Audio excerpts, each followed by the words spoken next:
Joseph was the beloved son of his father Jacob. Among all his brothers, Joseph was different. Jacob loved him deeply and even gave him a beautiful coat of many colors. But this special love created jealousy in the hearts of Joseph's brothers. Joseph also had strange dreams. One night he dreamed that bundles of grain in a field bowed down before his own bundle. Another night he saw the sun, moon, and stars bowing before him. When Joseph shared these dreams with his brothers, they became furious. They thought Joseph believed he would one day rule over them.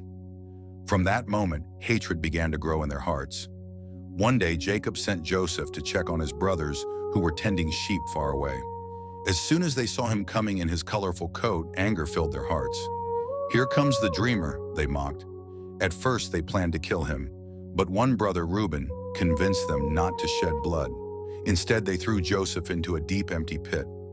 Joseph cried and begged for mercy, but his brothers ignored him.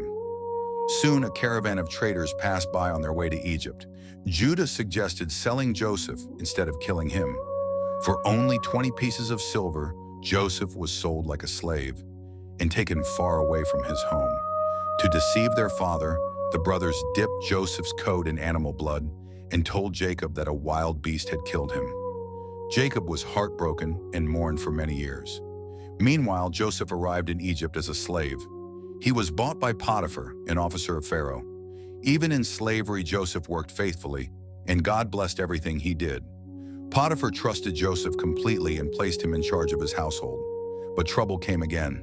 Potiphar's wife falsely accused Joseph of wrongdoing after he refused to sin against God. Though innocent, Joseph was thrown into prison. Inside the dark prison, Joseph could have lost hope. He had been betrayed, sold, falsely accused, and forgotten. Yet Joseph continued to trust God. Even there, God gave him favor. Soon, the prison keeper placed Joseph in charge of the other prisoners. One day, Pharaoh's cupbearer and baker were in prison.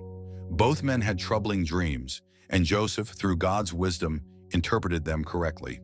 The baker would die, but the cupbearer would be restored to Pharaoh's service. Joseph asked the cupbearer to remember him once he was free, but the cupbearer forgot Joseph. For 2 more years, Joseph remained in prison. Then Pharaoh himself had disturbing dreams no one could explain. Suddenly, the cupbearer remembered Joseph.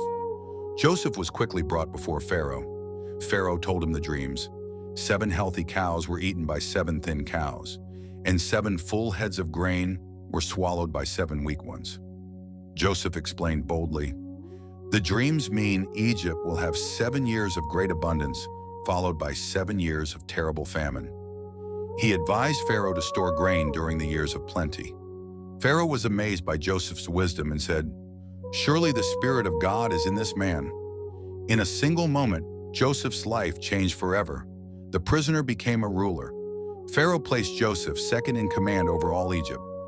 Joseph was dressed in royal robes, given authority, and trusted with saving the nation. Exactly as God had shown, the famine came. People from many lands traveled to Egypt to buy food, including Joseph's own brothers. When they stood before him, they did not recognize the brother they had sold years ago, but Joseph recognized them immediately.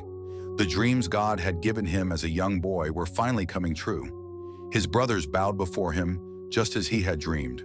Joseph tested them and eventually revealed his identity. Terrified, his brothers expected revenge, but Joseph wept and embraced them. "Do not be afraid," he said. "You meant evil against me, but God meant it for good, to save many lives." Joseph forgave the brothers who had betrayed him. He brought his entire family to Egypt, where they lived safely during the famine. Joseph's story became a powerful testimony that God can turn pain into purpose, betrayal into blessing, and prison into a palace. Even when life seems unfair, God is still working behind the scenes for a greater plan.